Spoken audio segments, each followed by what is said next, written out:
Exclusive. Documentaries are my passion. They can be a window to a different world. It's kind of tricky to explain my latest film, The Greatest Movie Ever Sold, but the simple explanation is it's a movie about product placement that was entirely funded by product placement. And it's kind of got the documentary community up in arms. You know, everybody says, I've sold out. Morgan Spurlock's gone commercial. What most people don't realize is that product placement is pretty much how most documentaries get funded. Take, for instance, The Thin Blue Line. Errol pioneered this new style of using reenactments to help tell his story, but what he also pioneered was product placement.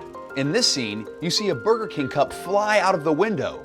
That one shot paid for the entire movie. There was a huge bidding war between Wendy's and Burger King to see whose cup would be connected to such a high-profile murder. And Burger King won, because they're the king.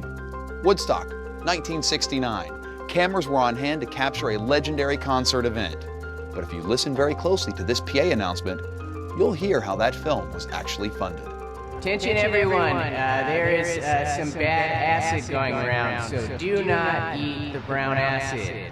Do eat a foot-long sub from Blimpie. Blimpie, America's grooviest sub shop. Thank you. What E.T. did for Reese's Pieces, Woodstock did for Blimpies. People still talk about Hoop Dreams as being one of the greatest movies about inner-city life, but it's also full of paid product placement. See that towel?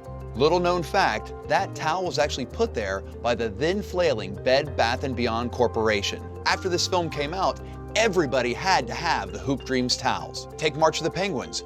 Great documentary. But what most people don't realize is that the full title of the film is March of the Pittsburgh Penguins. That's right.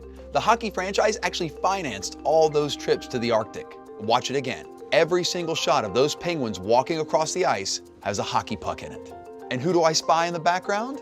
NHL First Ballot Hall of Famer Mario Lemieux. Even the most idiosyncratic directors have to resort to this type of advertisement. Look at one of the most memorable scenes from Werner Herzog's Grizzly Man.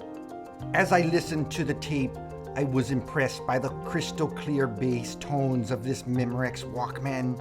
With Memorex, it's like being there with the bears. To anyone who says, Morgan, I thought these films were made to say something about our society, I say get real. It's all about the money, honey.